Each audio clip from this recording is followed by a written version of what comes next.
예수님께서는 정의 내리십니다. 내 아버지는 농부이고 나는 참 포도나무이다. 그리고 또 다르게 정의하시죠. 나는 참 포도나무이고 너희는 가지이다. 한번 저를 따라하겠습니다. 예수님은 참 포도나무, 하나님은 농부, 나는 가지. 다시 한번 따라할게요. 예수님은 참 포도나무, 하나님은 농부, 나는 가지. 나는 뭐라고요? 가지라는 거죠. 자, 오늘 우리가 먼저 본문 말씀에서 예수님께서 우리가 믿는 하나님은, 내 아버지 하나님은 농부다라고 주장하신 이 진리를 우리가 먼저 주목을 해봐야 합니다. 자, 우리가 잘 알다시피 유대 땅은 이렇게 비옥한 토지가 아니에요. 황무지가 대부분입니다. 그래서 그 평지, 황무지를 일구어서 거기에다가는 곡식을 심었습니다. 이 실과 이 과실 열매들은 주로 산지를 깎거나 산지를 개간해서 이 산지 위에다가 심었다라고 이야기를 하죠. 그래서 산을 먼저 평탄하게 하고 밭을 일굽니다. 그리고 거기에 크고 작은 돌들을 다 뽑아내는 그런 힘든 작업을 한 후에야 거기에 포도원을 세팅할 수 있는 거예요. 자, 포도원을 세팅하고 그것으로 끝나는 것이 아니라 돼지나 아니면 여우 같은 이런 들짐승들이 포도원을 망가뜨릴까봐 거기에 울타리를 이렇게 치게 되죠. 그리고 포도원을 보게 되면 높은 곳이 있고 낮은 곳이 있을 거 아니에요. 높은 곳에다가는 망대를 세우고 거기에 서서 포도나무가 쓰러진 것이 없나 지켜보기도 하고, 혹은 열매가 떨어진 것이 없나, 아니면 벌레 먹은 포도나무와 아니면 열매가 없나, 이런 것들을 계속 관찰하면서 끊임없이 좋은 열매가 맺혀질 수 있도록 땀 흘리고 또 부단히 열심히 일하시는 분이 바로 우리의 아버지가 되시는 농부 하나님이다 라고 주님께서 우리에게 말씀하셨다는 것입니다. 그러니까 여러분 기억하셔야 돼요. 이 포도나무 가지는 절대로 스스로의 힘으로 좋은 열매를 맺을 수 없다는 겁니다. 아무리 가지가 뭐 박사학위를 3개 가지고 있다 할지라도, 아니면 뭐 집안의 자산이 뭐 정말 수백억 수천억이 있다 할지라도 절대로 내 혼자의 힘과 능력으로는 좋은 열매를 맺을 수 없다라는 이 주소를 우리가 반드시 인정할 수 있어야 합니다. 자, 이사야서 5장에 나오는 이 포도원의 노래가 이 진리를 잘 그려내고 있어요. 잘 들어보세요. 하나님께서 이스라엘이라는 포도원을 만드셨어요. 이스라엘이라는 이 구약의 내용이잖아요. 이스라엘이라는 포도원을 만드셔서 거기에 하나님과 언약을 맺은 커버넌트, 언약을 맺은 이스라엘이라는 포도나무를 심으셨습니다. 이해가 되셨죠? 이스라엘이라는 포도나무를 심으시고 이제 거기서 선한 열매가 맺혀지기를 하나님이 기다리시고 기대하신 거예요. 열심히 은혜를 공급하시고 열심히 선지자들을 통해서 진리를 그 포도나무가 듣게 하시고, 자, 그래서 이제 열매를 맺을 때가 돼서 이스라엘 공동체들이 하나둘씩 열매를 맺기 시작하는데 하나님이 기대하신 극상품의 포도 열매가 아닌 겁니다. 이 성경에서는 들포도 열매를 맺었다라고 이야기를 하고 있어요. 그러니까 하나님의 기대와는 다르게 너무 형편없는, 너무 볼품없는 그런 열매들이 이스라엘 공동체에서 자꾸만 맺히는 거예요. 자, 우리 말씀 함께 한번 읽어볼게요. 예레미야 2장 21절 말씀 한 목소리로 읽어보겠습니다.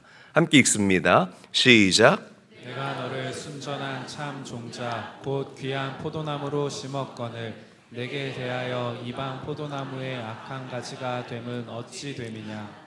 정확하게 이야기를 하잖아요. 내가 너를 좋은 품종의 포도나무로 심었는데 너는 왜 그렇게 이방의 악한 가지가 되었느냐, 왜 그렇게 좋지 못하는 열매를 맺었느냐라고 성경이 이야기하고 있다는 겁니다. 기다렸는데 또 들포도, 기다렸는데 또 들포도, 기다렸는데 또 정말 최하급 품질의 열매를 자꾸만 이스라엘 공동체가 맺는 거예요. 하나님의 자녀들이. 그래서 보다 못한 하나님께서 이 땅에 친히 참 포도나무를 심어주셨습니다.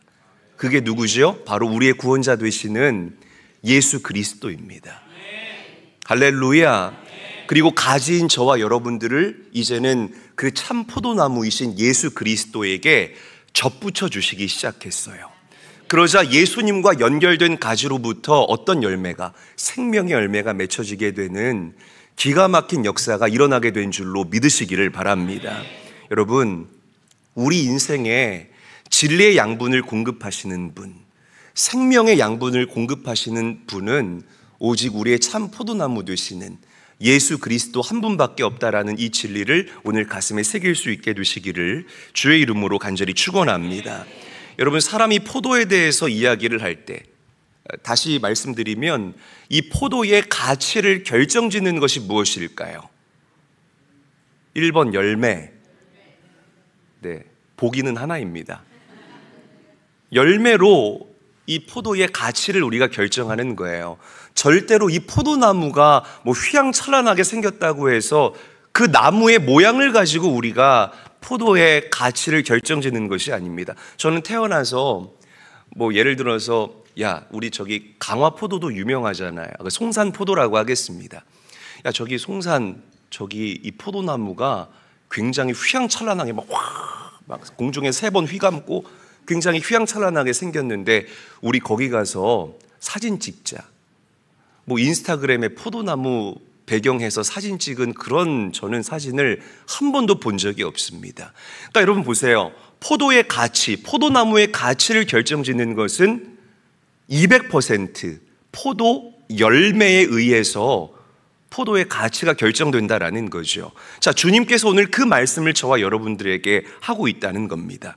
2절 말씀 우리 큰 소리로 의미를 생각하면서 또박또박 읽어보도록 할게요. 한 목소리로 읽겠습니다. 시작. 무릇 내게 붙어 있어 열매를 맺지 아니하는 가지는 아버지께서 그것을 제거해 버리시고 무릇 열매를 맺는 가지는 더 열매를 맺게 하려 하여 그것을 깨끗하게 하시느니라. 자, 이 말씀에서 우리가 발견할 수 있는 한 가지 진리가 무엇이냐면 우리 아버지 하나님께서는 열매에 집중하고 계신다. 할렐루야.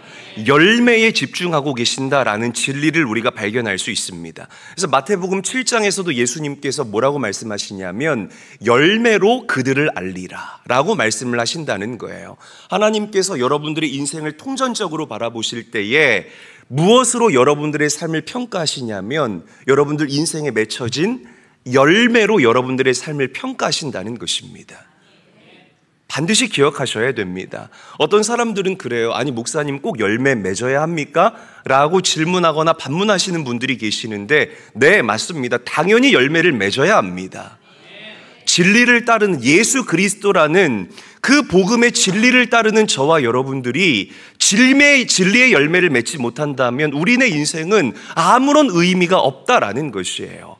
그저 나 잘 먹고 그저 나 배에 기름칠을 하고 내 등 따시는 것이 여러분들 인생의 목적이고 여러분들 인생의 열매가 되어서는 안 된다라는 것입니다.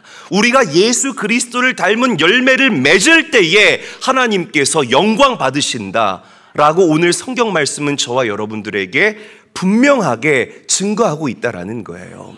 여러분, 왜 이 땅을 살아가십니까? 하나님을 기쁘시게 해드리기 위해서 우리는 이 땅을 살아갑니다. 믿으시면 아멘 합시다.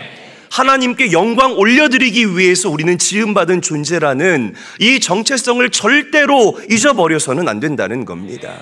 말씀 함께 한번 읽어볼게요. 8절입니다. 한 목소리로 읽어봅니다. 시작. 너희가 열매를 많이 맺으면 내 아버지께서 영광을 우리가 열매를 많이 맺으면 하나님께서 뭘 받으신다고요?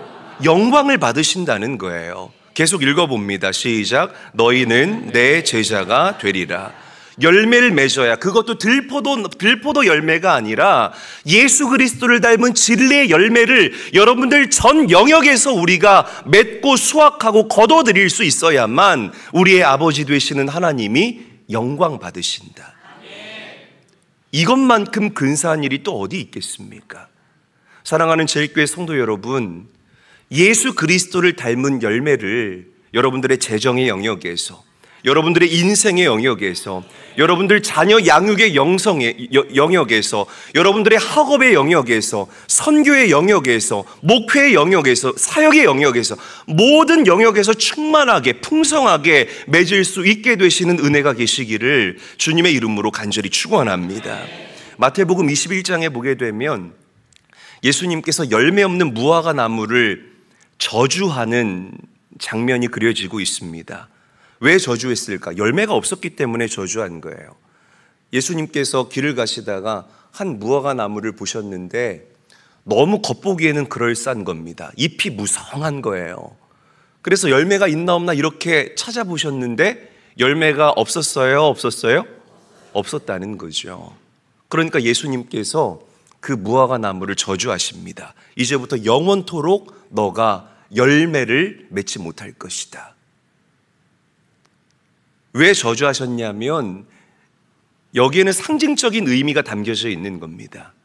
그 당시에 바리새인들, 종교 지도자들, 대제사장들, 서기관들, 정말 믿음 생활에 있어서는 누구보다 잘한다라고 자부했던 그 사람들을 예수님께서 꼬집어서 이야기를 했다는 거예요. 여러분, 그들에게 종교적인 열심은 있었습니다. 여러분들처럼 종교적인 열심은 있었다는 거예요. 예배하는 예배자들이었고, 시간이 되면 주님 앞에 달려나와 앉아서 예배하는 사람들이 바로 그 당시에 바리새인, 서기관, 대제사장이었다라는 거죠. 그런데 그들의 중심을 봤을 때 거기에 하나님을 사랑하는 마음이 없었습니다. 오직 자기의 의를 위해서, 하나님의 의가 아니라 자기의 의를 위해서 일주일의 통과 의례처럼 그들이 생각했기 때문에 그들이 예배 자리에 나왔다는 거예요. 그래서 예수님께서 그들을 보실 때에 그들의 중심이 완전히 텅텅 비어있는 모습, 그냥 잎사귀만 무성한 무화과 나무처럼 그들을 바라보시고는 그들을 저주하셨다는 것이죠. 여러분, 오늘 이 마지막 때에는 많은 사람들이 우리에게 예수를 보여달라고 요청하고 있습니다. 입으로만 구원, 구원, 입으로만 아멘, 아멘, 입으로만 예수, 예수를 외치지 말고 제발 예수를 보여달라고 우리에게 요청하고 있는 시대가 이 마지막 때입니다.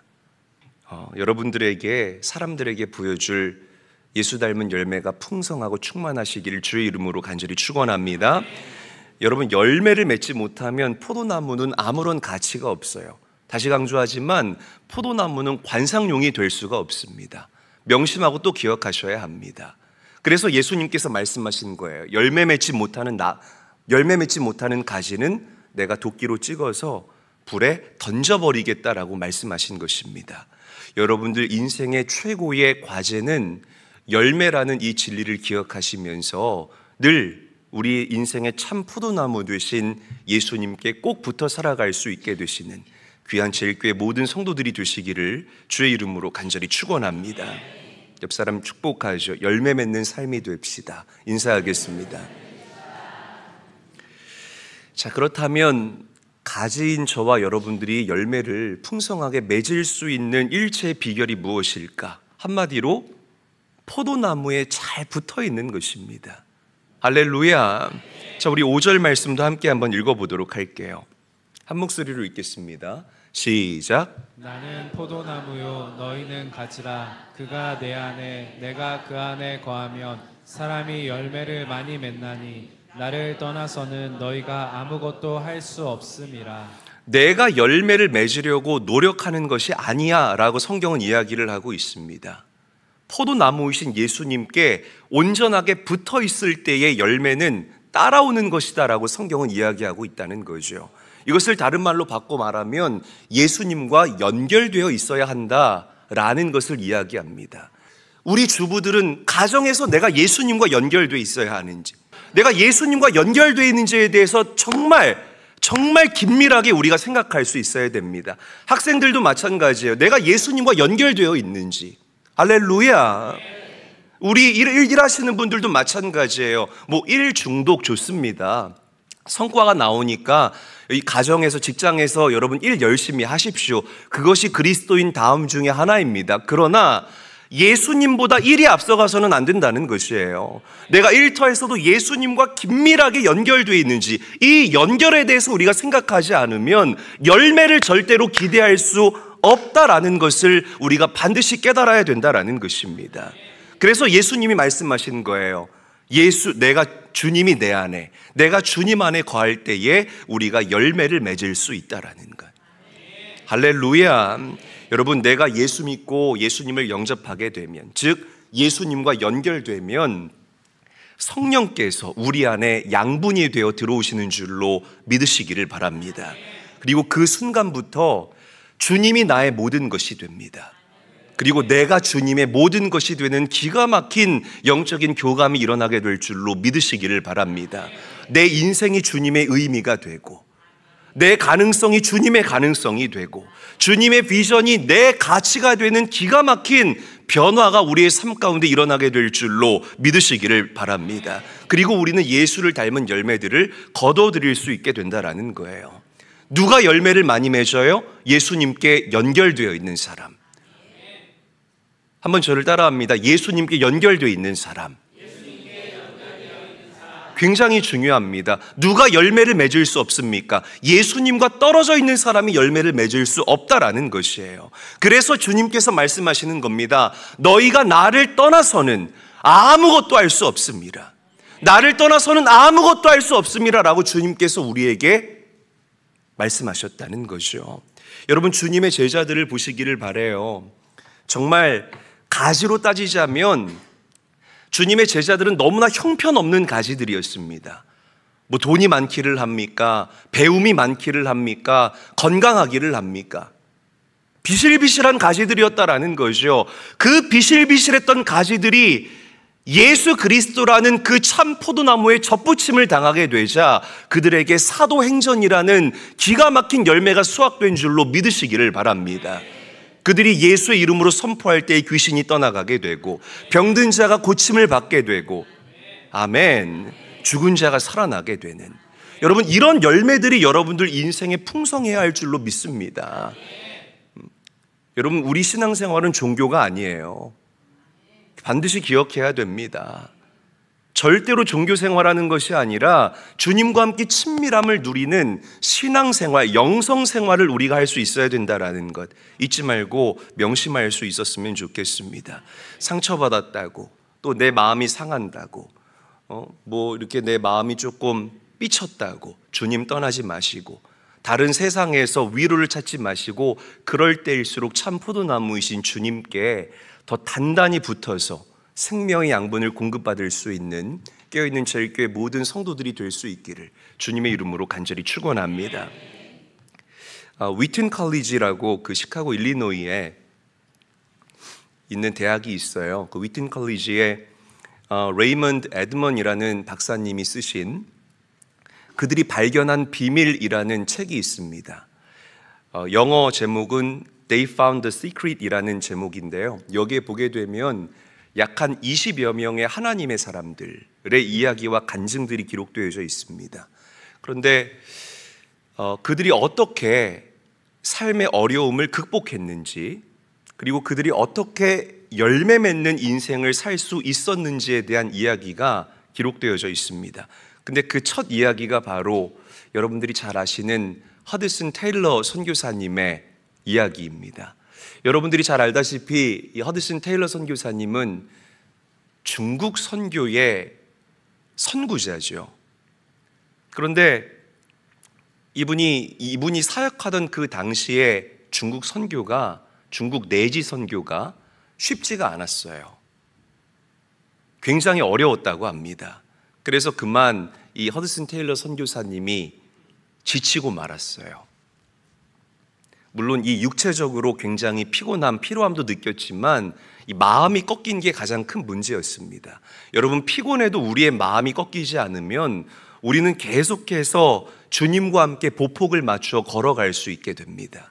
근데 마음이 꺾여버린 거죠. 뭐 동역자들에 대한 실망감, 그리고 그런 거 있잖아요. 나는 이렇게 열심히 하는데 왜 이렇게 열매가 없을까 하는 그런 불편한 마음들, 그리고 중국교회 현실의 어려움, 이런 것들이 마음에 부담이 되니까 그만 허드슨 테일러 선교사님이 깊은 낙심에 빠지고 말았다는 거죠. 그런데 하나님께서는 이런 당신의 종을 그냥 방치하지 않으시고 그 동료 선교사였던 존 맥케이시 선교사님을 통해서 허드슨 테일러 선교사님을 위로하셨습니다. 편지를 쓰신 거예요. 근데 이 편지 한 장이 이 허드슨 테일러 선교사님에게 굉장히 큰 위로가 됐다고 합니다. 이렇게 편지를 썼다고 합니다. 제가 책의 내용 중 일부를 발췌해서 가지고 왔는데요, 그 편지 내용을 좀 읽어드릴게요. 잘 들어보세요. 예수님이 너희 안에서 일하게 하게나 스스로 애쓰고 버둥되지 말고 주님 안에 거하게나. 어떻게 믿음을 강하게 할 수 있는가? 그것은 믿음을 구하려고 애쓰는 것이 아니라, 다시 강조합니다. 믿음을 구하려고 애쓰는 것이 아니라 그저 신실하신 분, 예수님을 의지하는 것이라네. 할렐루야. 이 맥케이티 선교사님의 편지를 읽는 순간 허드슨 테일러 선교사님이 이런 표현했습니다. 어두워진 내 마음에 하나님의 빛이 비추이는 것 같았다. 굉장한 고백이 아닐 수가 없습니다. 그러면서 이 책에서 허드슨 테일러 선교사님이 이렇게 고백해요. 또 제가 발췌했는데 읽어드릴게요. 잘 들어보세요. 포도나무 가지는 어떻게 열매를 맺는가? 햇빛과 공기를 얻고자 부단히 노력한 결과도 아니고, 꽃에는 아름다움을, 잎에는 푸르름을 주는 생명의 기운을 얻고자 노력한 결과도 아니다. 꽃이나 열매는 자연적인 성장의 과정에서 나타나는 것이다. 그렇다면 나는 열매를 맺기 위해서 어떻게 해야 하는가? 열매를 맺기 위해 노력과 싸움을 해야 하는가? 그런 방법으로는 결코 열매를 맺지 못한다.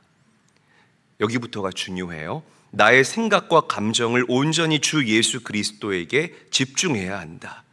주님께 내 모든 것을 내어드리고 항복해야 한다. 주님을 온전히 의지해야 한다. 이런 것들이 자연스럽게 몸에 배서 자리를 잡을 때 비로소 나는 엄마 품에 안겨있는 아기처럼 편안함을 느낄 수 있는 것이다. 여러분 동의하십니까? 내가 빠져야 돼요. 여러분들 인생에서 내가 빠져야 합니다. 자력으로 살아가는 것이 아니라 타력, 오직 하나님의 능력으로 열매 맺는 인생들이 될 수 있기를 주님의 이름으로 간절히 축원합니다.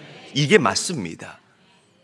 여러분들의 영민함, 여러분들의 그 유능함, 여러분들의 부함이 하나님의 한 수보다 못합니다. 그 하나님의 한 수로 이 땅을 살아갈 수 있게 되시는 사랑하는 제일교회 모든 성도들이 되시기를 주님의 이름으로 간절히 축원합니다. 이 편지 이후에 허드슨 테일러 선교사님은 다시는 염려하지 않았다라고 이야기를 해요. 그리고 이 편지 한 장이 그의 중국 선교의 기가 막힌 전환점이 되었다라고 이 책에서는 이야기를 하고 있습니다. 여러분, 하나님께서는 참 포도나무이신 예수 그리스도를 우리를 위해서 이 땅에 심어주셨다라는 진리를 믿으시기를 바랍니다. 그리고 죄인인 저와 여러분들을 그 참 포도나무이신 예수님에게 접붙여 주셨다. 그래서 우리는 열매 맺는 인생이 되었다. 정말 묵상하면 묵상할수록 놀라우신 하나님의 섭리가 아닐 수가 없습니다. 가지인 우리는 날마다 예수님께 철저하게 붙어서 살아가야 합니다. 믿으시면 아멘 합시다. 그래야 여러분들 인생에 열매가 맺혀질 수 있다라는 거죠. 자, 말씀을 정리하겠습니다. 여러분, 주님께 어제보다 오늘 그리고 작년보다 올해 더 든든히 견고하게 붙어있는 가지가 될 수 있기를 주님의 이름으로 간절히 축원합니다. 이것이 우리가 온전하게 이 땅을 살아갈 수 있는 방법이라는 거죠. 다른 것과 연결되지 마시고 주님과 연결될 수 있는 깨어있는 제일교회 모든 성도들이 될 수 있기를 예수님의 이름으로 간절히 축원합니다. 그래서 많은 사람들에게, 이 세상에게 예수를 닮은 열매를 나누며 살아가는 하나님 기뻐하시는 귀하고 복된 하나님의 자녀들이 될 수 있기를 주님의 이름으로 간절히 축원합니다.